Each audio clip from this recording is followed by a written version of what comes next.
Hey everyone, as always, hope you're doing really well wherever you are. As you can see, I'm outside right now. I'm just taking a nice walk. I was really busy today, so I'd never got a chance to do any exercise, and I always like to do something every day. It doesn't necessarily have to be intense. I love getting out and just going for a walk, even sometimes with other people, sometimes just by myself. Solitude is really nice. Just gives you a chance to reflect on your thoughts, think about things, and it's just a really good way to get some exercise in, to relax, and yeah. So I always try to do some movement every day. Maybe just even something like joint mobility exercises, or if it's not intense activity like jumping rope or doing some running or a sport, just walking is absolutely fantastic. Yesterday I went for a long hike with a friend, and we took a nice bath in one of the rivers, which was just so nice. So yeah, and oftentimes I'm asked about different breathing techniques that I use, and I've covered breathing in a few videos. It's absolutely beautiful right now. The sun is setting, so I just really wanted to get out. It's a little bit cold though. There's a bit of a breeze in the air, a bit of a chill, but absolutely fantastic to get outside. So yeah, I'm often asked about breathing and different breathing techniques that I use, and I've made some videos on those. And some of these techniques, which I'm going to cover here in this video, I thought it'd be a good opportunity to talk about breathing while I'm actually doing some breathing exercises.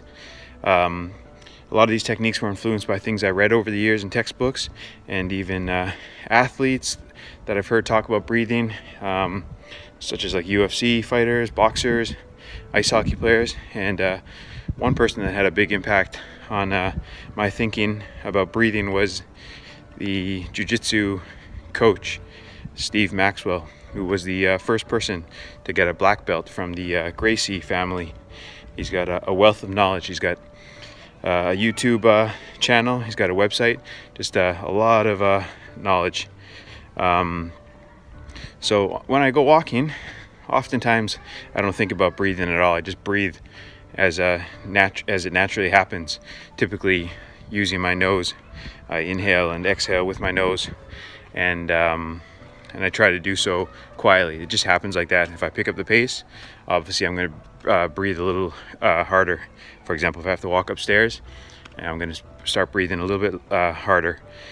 But typically I like to breathe in and out using my nose as gently as possible. So if I was just taking a walk like I am now, you wouldn't even hear me breathe.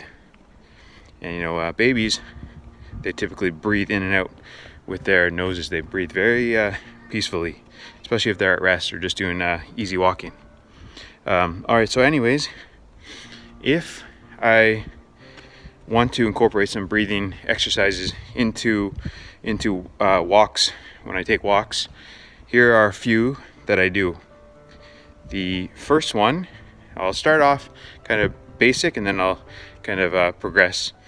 So the first one just involves breathing in through my nose, and then you can either exhale through your nose or exhale through your mouth. I think there are tremendous benefits though to inhaling and exhaling with your nose, but as the intensity picks up, we have a tendency to use our mouths to exhale, and that's okay. But if you can practice and just incorporate some nasal breathing, inhaling and exhaling with your nose, I think there are tremendous benefits of you doing that, and I'll provide a link to a video I made on that topic down below in the description. All right, so anyways, the first breathing technique simply involves maybe breathing in through your nose and exhaling through either your nose or your mouth, and you can do it to a certain count or a certain number in your head. So for example, as you walk, you could inhale to the count of 3 and exhale to a count of 3. And as you get better at it, as you practice more often, you could extend the count. You could try to inhale for maybe 5 seconds, 10 seconds, and do the same with exhaling. And I've read a lot of literature that says if you can exhale at a slower pace than you inhale, there's a lot of benefits regarding that. So here I go.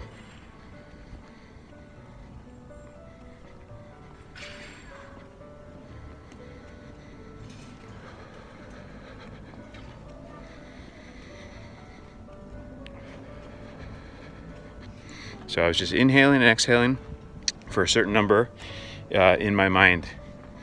And another technique, just to progress on that, involves inhaling to a certain number, let's say 3 again, for example, and then try to hold your breath for, let's say, 3 seconds, and then exhale for 3 seconds. So that might look like this.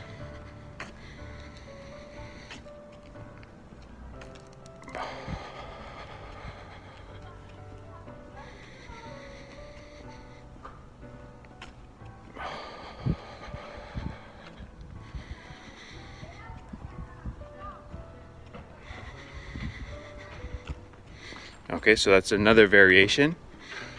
Another variation of that which you can use involves inhaling for a certain number, holding your breath for a certain number, exhaling for a certain number, and then holding your breath on the exhale for a certain number. So let's say, for example, I'll inhale to the count of 3, hold my breath for 3 seconds, then I'll exhale in 3 seconds, and then after exhaling, I'll try to avoid inhaling for 3 seconds.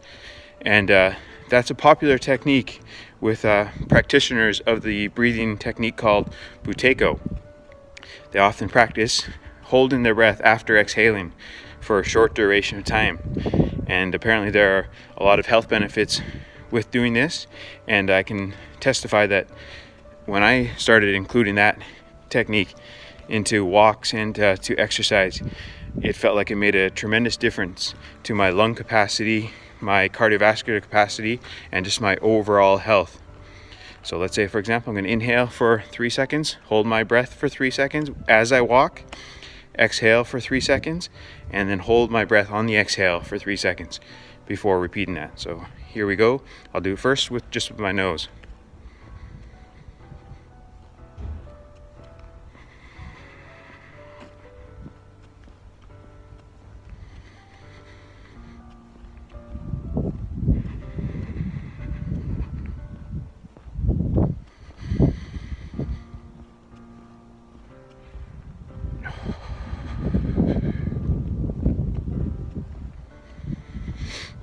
Well, so there you go. So those are a few breathing techniques that you might want to incorporate while you do some walks.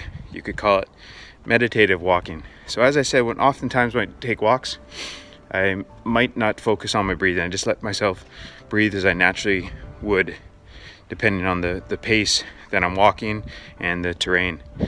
But some days I like to include some breathing exercises into my walks just for fun, and I find them very relaxing, and I think there are definitely benefits to actually focus on your breathing.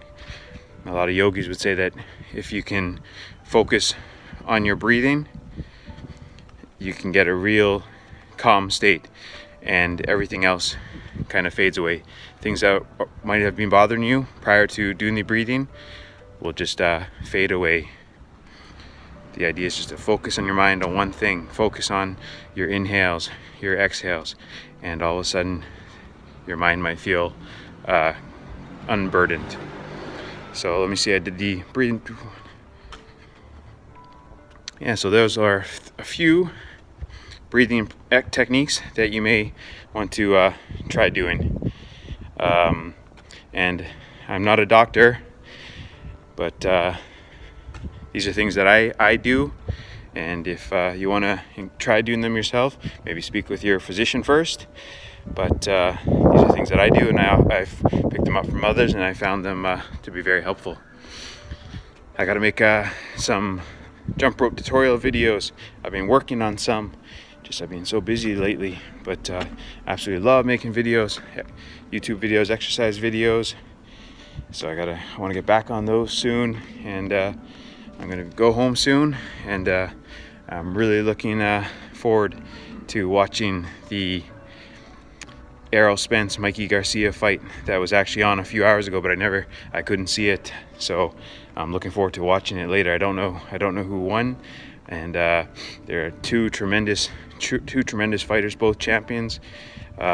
Mikey Garcia, he's stepping up a couple weight divisions to fight Errol Spence, and what a warrior's heart Errol Spence has tremendous power, and a lot of guys have been avoiding fighting him, apparently, it seems.